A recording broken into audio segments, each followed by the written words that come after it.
सगळ्यात मोठा चॅलेंज काय आहे असं तुम्हाला वाटतं? मागणी आणि पुरवठ्याचा समतोल बिघडला आहे, हाच एक समस्या, बाकी काही नाही. आमचे प्रश्न तर वेगळे आहे. पैठणी मुळातच आमच्या ज्या महिला भगिनी आहेत ना, यांनी ती जपली आहे. उलट त्यांची इतकी मोठी रिक्वायरमेंट आहे. आमचं आव्हान वेगळं आहे. आमचं आव्हान मॅन्युफॅक्चरिंगचं आहे. का एवढ्या लाखो करोडो महिला पैठण्या मागताय, त्यांना पैठणी कशी पुरवल्या जाईल, याच्यामध्ये कसे अजून हातमाग वाढवले जातील, याच्यामध्ये डाईंगचं एक छोटासा प्रॉब्लेम येतो. महिलांना जे कलर हवे ते थोडेसे आमच्याकडून आता दिल्या जात नाही.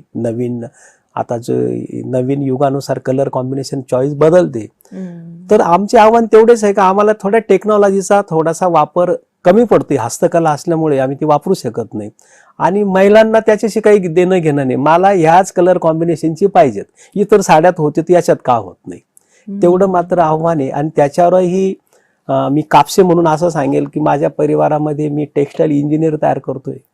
माझी स्वतःची मुलगी टेक्स्टाईल इंजिनियर होते. दुसरी मुलं त्याच्यामध्ये काम करताय. कोणी फॅशन डिझाईनचं करतं, कोणी टेक्स्टाईलचं करतं. का आपल्याला हे सगळं आव्हानं जी येत आहे त्याच्यावर मात करणं गरजेचं आहे.